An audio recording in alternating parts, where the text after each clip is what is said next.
ఓం గణేశాయ నమ. ఓం శ్రీకృష్ణ పరబ్రహ్మణే నమ. శ్రీమద్భాగవతం. సమస్త గురుమండలికి హృదయపూర్వక ధన్యవాదాలు తెలుపుకుంటూ భాగవతం చదువుకుంటున్నాము. దశమ స్కందం, శ్రీకృష్ణుని విరసోక్తుల వినోదం.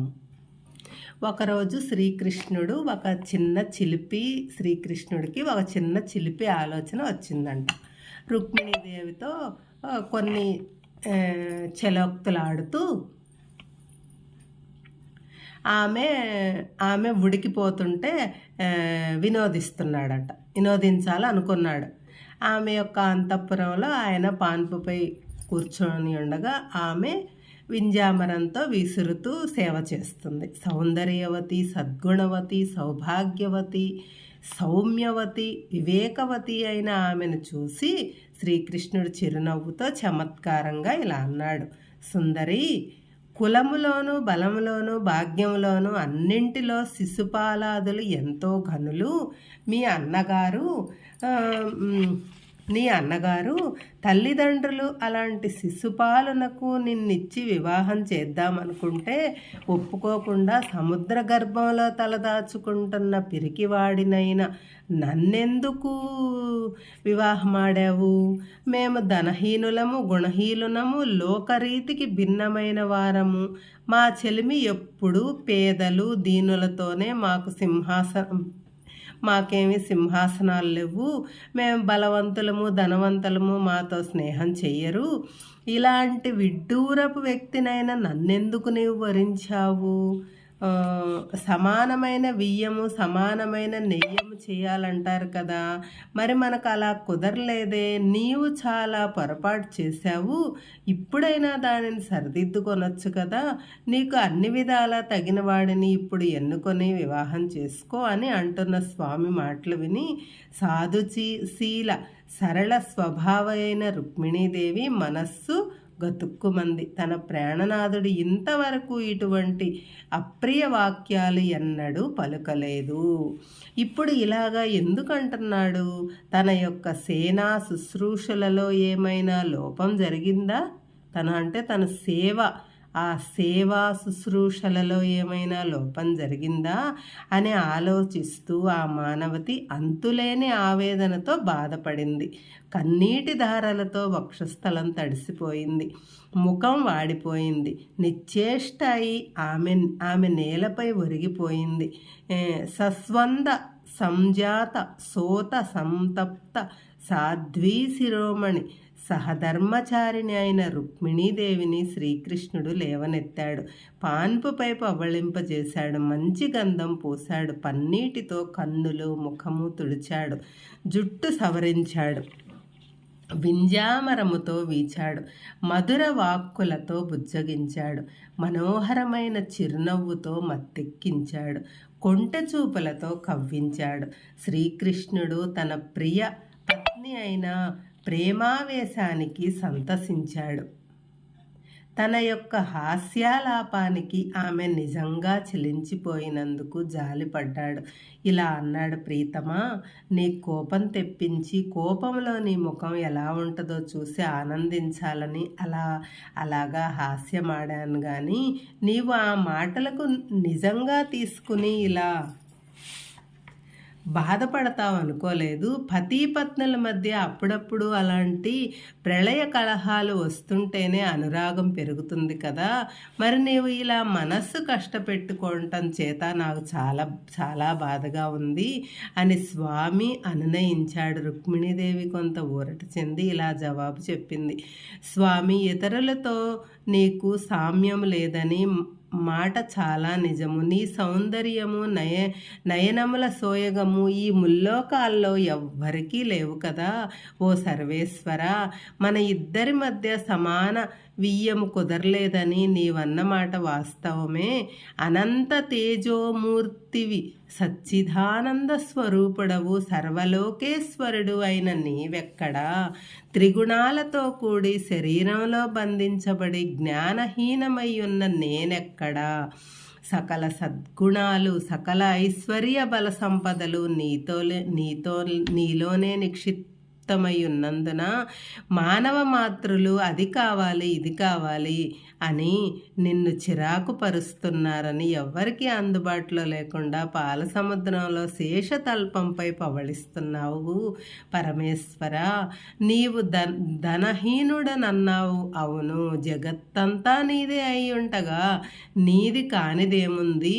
నీకు కావలసి ఉన్నదేమిటి? గుణహీనుడన్నావు, నిజమే కదా. మరి త్రిగుణాతీతుడవైన నీ యందు నీ ఏ గుణం ఉంటుంది? లోకాలన్నీ నీ నుండే ఉద్భవించటం చేత నీవు లోకులకు భిన్నమైన వాడివే కానీ స్వామి, సర్వవ్యాపకుడవైన నీ నుండి భిన్నమై ఉన్నదేమున్నది? దీనులు నిరుపేదలు నీకు కావలసిన వారు అన్నావు, అది కూడా సత్యమే. మరి నీవు దీనబాంధడవు, అనాథనాథుడవు కదా. బలవంతులు ధనవంతులు నీ చెలిమి చెయ్యరు, నిజమే. ధన జన బల అభిజాత్య గర్వ మదాంధులైన అజ్ఞానులకు ఇంద్రియ తృప్తే ఏకైక లక్ష్యము. కానీ వారు సకల పురుషార్థ ప్రదాతవైన నిన్ను ఆశ్రయించరు కదా. తామే సర్వశక్తిమంతులం అనుకుంటారు. ఆ అహంకారులు నీకు రాజరికపు సింహాసనాలు లేవు అన్నావు.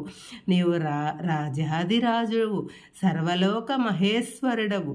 ఈ క్షణమాత్రముచే రాజులను రాజ్యాలను సృష్టించగలవు, నశింపజేయగలవు. నీకు సింహాసనాలతో ఏం పని? భక్తుల హృదయాలే నీ సింహాసనాలు కదా. సర్వము త్యజించి నీ పాదార వింద ధ్యానంలోనే జీవితమంతా గడిపిన యోగీంద్రులకే నీవు అగోచరుడవు. ఇక సామాన్యుల ఊహకు నీవు అందగలవా? వారు కర్మఫలాలను అనుభవిస్తూ కర్మలు చేస్తూ సంసార చక్రంలో పరిభ్రమిస్తుంటారు. ఇక నా విషయం చెబుతాను. చిన్నప్పటి నుంచి నా మనస్సు నీ యందే లగ్నమయ్యింది. నేను నీకోసమే జన్మించానని నా దృఢ విశ్వాసము శివుడు బ్రహ్మ ఇంద్రాది దేవతలు కూడా నా దృష్టిని ఆకర్షించలేకపోయారు. ఇక ఈ దురహంకారులైన మానవాదీసులకు నా హృదయంలో చోటెలా ఉంటుంది? నీ యొక్క పాదపద్మాల సౌభాగ్యం ఎట్టిదో నాకు తెలుసు. రాజాదిరాజులు రాజర్షులు తమ సమస్త రాజ్య సంపదలను త్యజించి ఆహార నిద్రలు మాని సతతము ధ్యానించే ఆ పాద పద్మాలను నేను స్వయంగా పూజించి సేవించే భాగ్యాన్ని కాదని క్షుద్రమైన రాజరికపు సుఖ సంపదలను కోరుకుంటానా అని చెప్పిన రుక్మిణి వాక్కులకు శ్రీకృష్ణుడు సంతోషించి ఇలా అన్నాడు. దేవి రుక్మిణి, నీకు నా యందున్న ప్రేమ గురించి నాకు తెలియదా? నేను పరిహాసానికన్న మాటలకు నీవింతగా మనస్సు కష్టపెట్టుకుంటావు అనుకోలేదు. వేటలోనూ దెబ్బలాటలోనూ రతిక్రీడలోనూ ఇలాంటి చమత్కారపు మాటలు వస్తాయి, వాటిని పట్టించుకొనరాదు. చిన్న చిన్న అలుకలు, హాస్యాలు, మురిపాలు, విదిలింపులు, వలపులు దాంపత్య జీవితాన్ని ఉత్తేజపరుస్తాయి కదా. నీవు మా పతివ్రతపు సుశీలవు. బాల్యము నుంచి అన్యచింతన లేకుండా నా సేవలోనే ఉన్నావు. అన్నీ తెలిసి నిన్ను బాధ పెట్టాను, నన్ను మన్నించు. నీ మాటలు నాకు శ్రవణానందం కలిగించాయి. నీవు కోరినవన్నీ నా యందే ఉన్నవి, అవి అన్నీ నీకు లభిస్తాయి. నీ పాతివ్రత్యము, నీకు నా యందున్న ప్రేమానురాగాలు స్పష్టమయ్యాయి. నీ విరసోక్తులకు నీ మనస్సు విరక్తి చెందలేదు సరికదా. నీ ప్రేమ ఇంకా దృఢమవుతుంది. నా గురించి నీవు చెప్పిన వాక్కులన్నీ నిజమే అయినప్పటికీ నేను మాత్రం మీ అందరితోనూ అతి సామాన్యమైన గృహస్థునిలాగే ప్రవర్తిస్తాను. నీపై నాకు ప్రత్యేకమైన అనురాగం ఉంది. అది నీ సౌభాగ్యము, మోక్షప్రదాయమైన నన్ను కామవాంఛలతో పొందాలను కొందరు అల్పబుద్ధులు పూజలు, వ్రతాలు, తపస్సులు చేస్తుంటారు.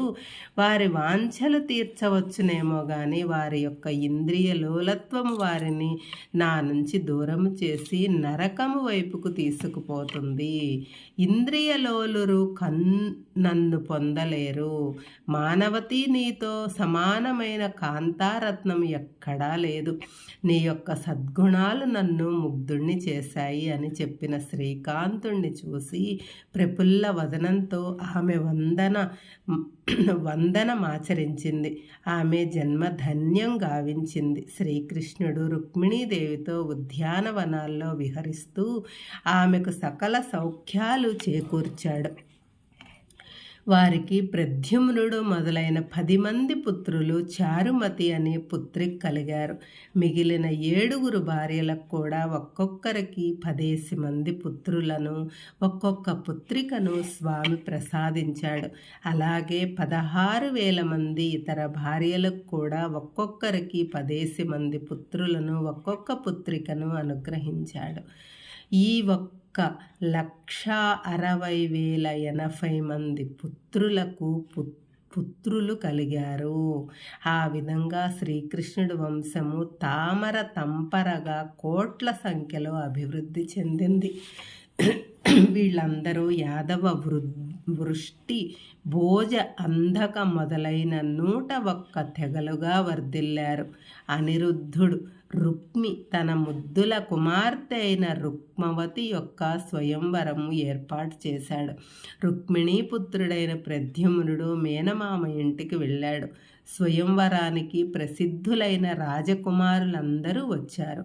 రుక్మవతి మన్మధుడే అయిన ప్రద్యుమ్ని వరించినది. శ్రీకృష్ణుని యందుండే ద్వేషము వలన రుక్మిణి ఇది నచ్చలేదు, అడ్డు పెట్టడానికి ప్రయత్నించాడు. పరిస్థితిని గ్రహించిన ప్రద్యుమ్నుడు రుక్మవతిని తోడుకొని ఎదురించిన రాజకుమారులను ఓడించి ద్వారకా నగరానికి వెళ్ళిపోయాడు. అక్కడ వివాహం అతి వైభవోపేతముగా జరిపించబడింది. రుక్మి తన చెల్లెలు అయిన రుక్మిణి యందున్న ప్రేమ చేత, కుమార్తె రుక్మతి ఎందున్న మమకారం చేత ఎలాగో సమాధానపడ్డాడు. వారిద్దరూ సంతోషమే తన సంతోషంగా భావించాడు. రుక్మిణి కుమార్తె అయిన చారుమతిని కృతవర్మ కుమారుడైన విశాలాక్షుడు బలి వాహనమాడాడు. రుక్మి క్రమంగా శ్రీకృష్ణుని యందున్న ద్వేషాన్ని మరచిపోసాగాను. రుక్మవతి ప్రద్యుమ్నులను అనిరుద్ధుడనే పుత్రుడు జన్మించాడు. అతడు తండ్రి వలె సుందర రూపుడు. రుక్మి యొక్క మనవరాలు పుత్రుని పుత్రిక అయిన రుక్మలోచనను అనిరుద్ధునికిచ్చి రుక్మి తన రాజధాని అయిన భోజ కటకములో వివాహం చేశాడు. ఆ వివాహ సందర్భంలో రుక్మిణీ కృష్ణుడు, బలరాముడు, సాత్యకి, ప్రద్యుమ్నుడు, సాంబుడు మొదలైన బంధుజనులు వచ్చారు. వివాహ వేడుకల్లో అందరూ ఆనందంగా పాల్గొన్నారు. వివాహానికి వచ్చిన ఇతర రాజులు కూడా ఆనందించారు. కానీ జోరుగా పెరుగుతున్న యాదవుల కీర్తి, శక్తి, ఐశ్వర్యాలను చూసి ఓర్వలేని రాజులు కొందరున్నారు. వారిలో కళింగరాజు ఒకడు. అతడు రుక్మితో ఇలా అన్నాడు: రాజా, కొత్తగా ఏర్పడిన ఈ బంధుత్వాల మమకారాల్లో పడి ఈ యాదవుల చేతిలో నీకు లోగడ జరిగిన అవమానాన్ని దిగంబ్రింగి వేశావా? ప్రతీకారం చేయాలంటే ఇదే తగిన సమయం. బలరాముడికి జోదం అంటే ప్రీతి, కానీ ఆటలో నేర్పరితనం మాత్రం లేదు. నీకే విజయం తథ్యము అని పురిగొల్పాడు. రుక్మిలో అణగియున్న అహంకారం బుసలు కొడుతూ లేచింది. కక్ష, కుటిలత్వము విజృంభించాయి. అతడు వివేకాన్ని కోల్పోయి మూఢుడై బలరాముని జూదానికి రమ్మన్నాడు. జూదం మొదలైంది. ఆట సాగుతున్న కొద్దీ పట్టుదలలు పెరిగాయి. పందాలు కూడా పెరిగినవి. ప్రతి ఆటలోనూ బలరాముడే ఓడిపోతుంటే రాజులందరి మధ్య ఎగతాళి చేస్తూ పళ్ళికలించటం, అందరూ నవ్వటం జరుగుతుంది. బలరామునికి రోషం వచ్చేసి 1,00,000 బంగారు నాణేలకు పందెం కట్టాడు. ఈసారి రుక్మి ఓడిపోయినా అతడు ఓటమిని ఒప్పుకొనకుండా తగువు పెట్టాడు.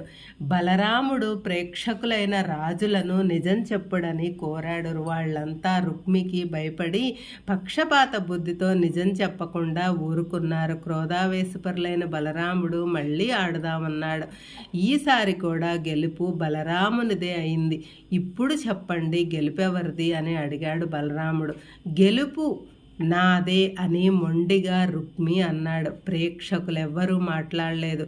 అప్పుడు ఈ అన్యాయానికి స్పందించి ఆకాశవాణి ఇలా వినిపింపజేసింది. ఈ ఆటలో కూడా గెలుపు బలరామునిదే. రుక్మి 2 సార్లు ఓడిపోయాడు అని వినిపించిన అశరీరవాణిని నేను నమ్మను, గెలుపు నాదే అని మొండికెత్తి దుష్టుల ప్రేరేపణచే ఇలాగా వాగాడు రుక్మి. ముమ్మాటికి గెలుపు నాదే. జూదము, రాజులు ఆడుకునే ఆట, గోవులను తోలుకునే గొల్లలకు ఈ ఆటలో నైపుణ్యం ఎక్కడి నుంచి వస్తుంది? రాజులతో ఆడి గొల్లలు గెలిచారని అరిచినా చెల్లదు అని దర్పముతో వదిలేసరికి అక్కడున్న రాజులందరూ హేళనగా నవ్వగానే బలరామునికి పట్టరాని ఆగ్రహం వచ్చింది. అక్కడే చేతికి దొరికిన ఒక ఇనుప గుదియను పట్టుకొని రుక్మిని చావబాదాడు. తర్వాత పళ్ళికిలించి అవహేళన చేసిన కళింగరాజు యొక్క పండ్లోడగొట్టాడు. మిగిలిన రాజులందరూ ప్రాణభయంతో పారిపోయారు. అంతా సాక్షి వలె నిర్లిప్తతతో తిలకిస్తున్న శ్రీకృష్ణుడు మౌనంగా ఉండిపోయాడు. తరువాత నూతన వధూవరులను తీసుకుని రుక్మిణి బలరామాదులతో పాటు ద్వారకా నగరం చేరుకున్నారు. బలిచక్రవర్తి యొక్క 9 కుమారుల్లో పెద్దవాడు బాణుడు. అతడు కీర్తిమంతుడు, ధీమంతుడు, సత్యమంతుడు, ఉదారుడు, దీక్ష గలవాడు, దేవతలను వశపరుచుకున్నవాడు. అతనికి 1000 చేతులున్నాయి. వాటితో అతడు 500 వాయిద్యాలను వాయిస్తూ నటరాజును మెప్పించేవాడు.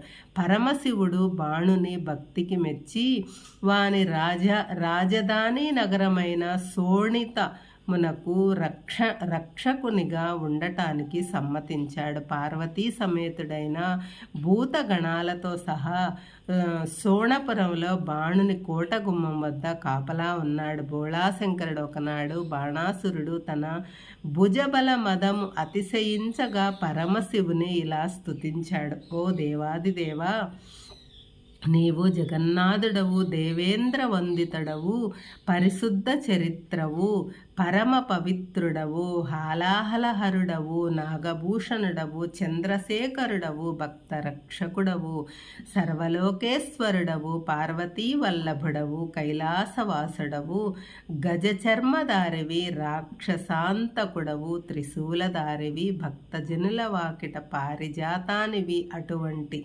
నిన్ను ఎవరు స్తుతించగలరు పరమేశ్వర? ఈ భూమండలంలో నన్ను ఎదిరించగల వీరుడు ఒక్కడైనా కనిపించలేదు స్వామి. నీవు ప్రసాదించిన ఆ 1000 చేతులు పనిలేక రణకండూతితో నన్ను చికాకు పరుస్తున్నవి. భీకరమైన యుద్ధరంగంలో తమ ప్రతాపాన్ని ప్రదర్శింపలేని ఆ చేతులు జరుపుటే చేతగాని నాకెందుకు? ఈ ప్రపంచంలో నీవు తప్ప నన్ను ఎదిరించి పోరాడగల వారెవ్వరూ లేరు గనక నీవే నాతో యుద్ధం చేసి నా కోరికను తీర్చాలి అని చెప్పిన మాటలకు శంకరుడు అసహించుకొని ఇలా అన్నాడు. పోయి దానవేశ్వర, తొందరపడకు, నీ కోరిక తీరగల సమయం త్వరలోనే రానుంది. నీ ధ్వజము అకారణంగా నేలపై పడిపోయినప్పుడు నాతో సముడైన ఒక వీరునితో నీకు యుద్ధము జరుగుతుందిలే అనగా విని బాలుడు తన కోరిక తీరుతుందన్నదని సంతోషించాడు. బాణాసురునకు ఉషా అనే ఒక ముద్దుల కూతురున్నది. ఆమె అతిలోక సౌందర్యవతి, సద్గుణవతి. ఒకనాడు ఆమె స్వప్నంలో త్రిలోక సుందర విగ్రహుడైన ఒక యువకునితో సుఖించినట్లు కలగన్నది. అతడెవ్వరో కానీ అతని గురించి ఎన్నడూ వినియుండలేదు. ఆ క్షణం నుంచి ఆమె స్వప్న సుందరుని యందే మనస్సు నిలుపుకొని ఇతర ప్రపంచాన్ని విస్మరించింది. విరహావేదనతో మదన పడేది, ఏకాంతంగా కూర్చుని కన్నీరు కార్చేది, దిక్కులు చూసేది, స్వప్నంలోని అనుభూతులను స్మరించుకుంటూ పిచ్చి నవ్వులు నవ్వేది. బాణాసురుని మంత్రి కుంభాంబుడు అతని కుమార్తె చిత్రలేఖ ఆమె ఉషాబాలకు అతి ప్రియమైన చెలికత్తె.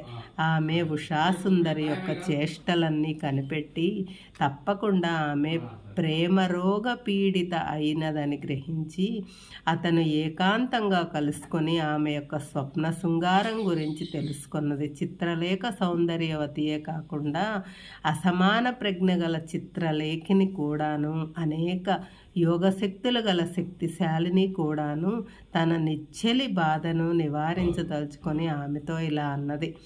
ప్రియసఖి, నీ బాధ నాకు అర్థమైంది. స్వప్నంలో నిన్ను అంతగా అలరింపచేసిన ఆ మోహనాంగుడెవడో తెలుసుకోవటానికి నాకు ఒక ఉపాయం తట్టింది.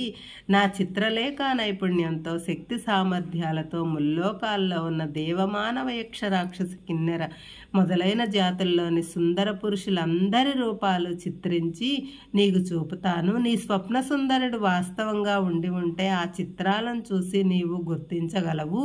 నీ మనోహరుడు ఎక్కడున్నా సరే నేను అతనిని నీ చెంతకు తీసుకొస్తాను, విచారించుకో అని అభయం ఇచ్చాడు.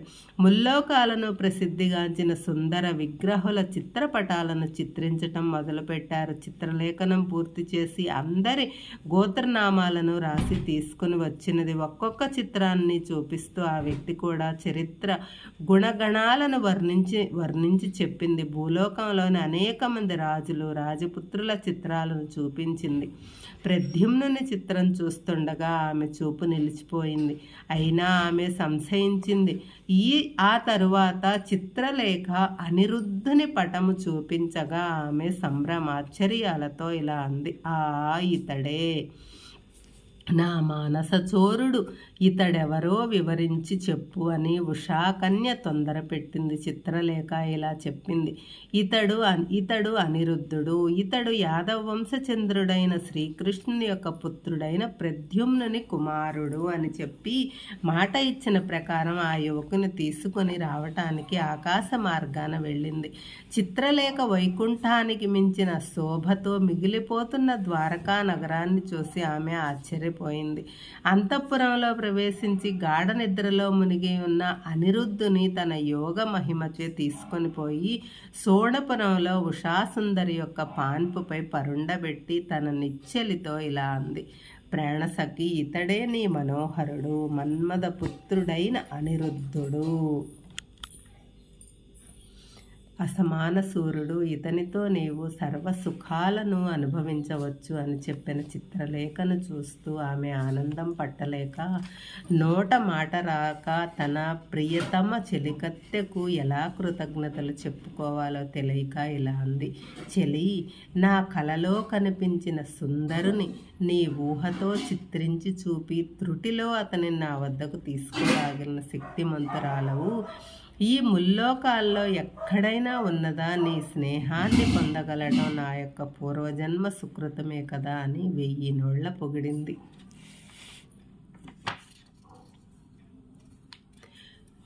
పురుషుని ఛాయ కూడా ప్రవేశించలేని ఆ అంతఃపురంలో ఉషా అనిరుద్ధుల అంతులేని ఆనందంలో తేలియాడుతున్నారు.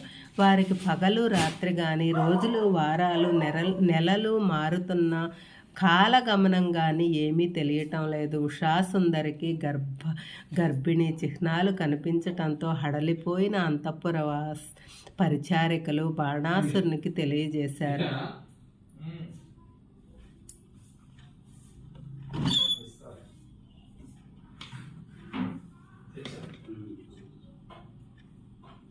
అసురేంద్రుడు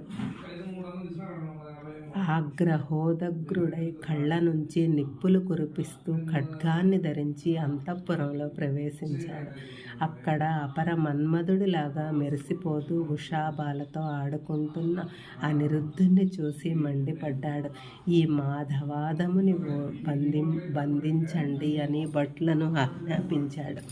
వాళ్ళు బంధించటానికి సమీపించగానే ఇనుప గుదియలాంటి పరిఘ అనబడే ఆయుధంతో వాళ్ళని ఎదుర్కొని కొందరు కాళ్ళు, కొందరు నడుములు విరగ్గొట్టి అందరినీ చావగొట్టి అందరినీ పారద్రోలాడు.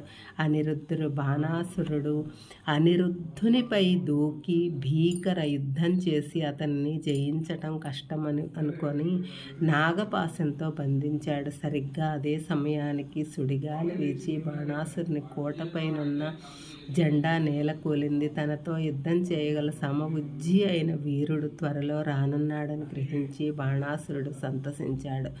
ద్వారకా నగరంలో అనిరుద్ధుడు అంతర్ధానమైనందుకు అందరూ విచార సాగరంలో మునిగిపోయారు.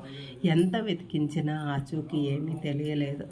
4 నెలలు గడిచిపోయాయి. ఒకనాడు నారదుడు ద్వారకు వచ్చి అనిరుద్ధుని వృత్తాంతం తెలియజేశాడు. శ్రీకృష్ణుడు బాణాసురునిపై దండయాత్రకు 12 అక్షుహుణ సైన్యంతో బలరాముడు, సాత్యకి, ప్రద్యుమ్నుడు, యాదవ వీరులతో సహా బయలుదేరారు.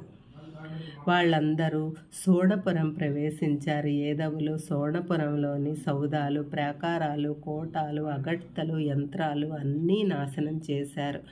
బాణాసురుడు 1000 చేతులతో తళతళా మెరిసే ఆయుధాలను ధరించి మేరు పర్వతం లాంటి ఎత్తైన రథాన్నెక్కి 2 వైపులా రాక్షస సైన్యాలు నడుస్తుండగా యుద్ధరంగానికి బయలుదేరాడు.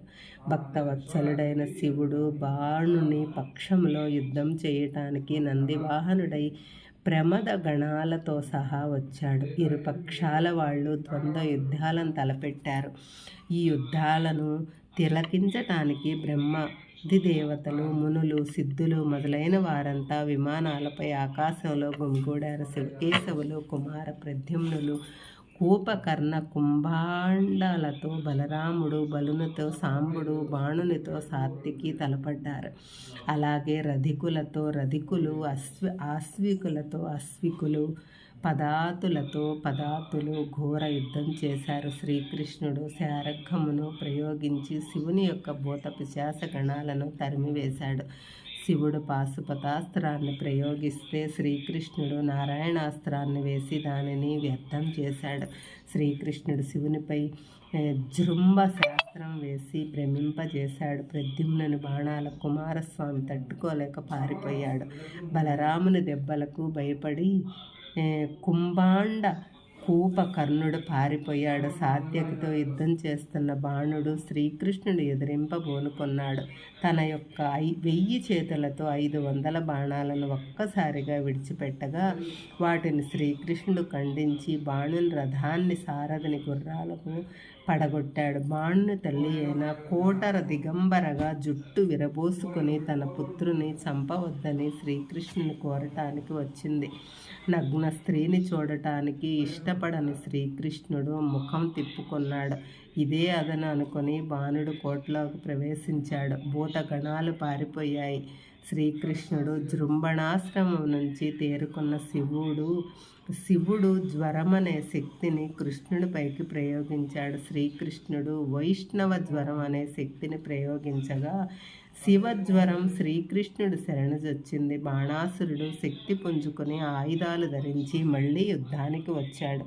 శ్రీకృష్ణునిపై పరిఘమనే అస్త్రాన్ని ప్రయోగించగా శ్రీకృష్ణుడు చక్రాయుధాన్ని ప్రయోగించాడు. తిరుగులేని సుదర్శనము బాణుని 1000 బాణాలను ఖండించసాగింది. భక్తవ శంకరుడైన శంకరుడు బాణుని రక్షింపదలచి శ్రీకృష్ణుని స్తుతించాడు. దేవాదిదేవ, నీవు పరబ్రహ్మవు, జ్యోతిర్మయుడవు, వేదాంత నిగూఢుడవు, నిర్మలుడవు, సర్వసముడవు, సర్వవ్యాపకుడవు, జగద్రక్షణ కొరకు అవతరించిన వాడవు, ఆదిత్యుడవు, అద్వితీయుడవు, అనంతవుడవు, పురాణ పురుషుడవు, సకల సృష్టికి కారణుడవు, ఈశ్వరుడవు, గుణాతీతుడవు, మాయాతీతుడవు, అవ్యయుడవు, అచ్యుతుడవు, విశ్వంభరుడవు, నీకు నా వందనములు అని స్తుతించిన శివునిపై శ్రీహరి ప్రసన్నుడై ఇలా అంటాడు: పరమశివ,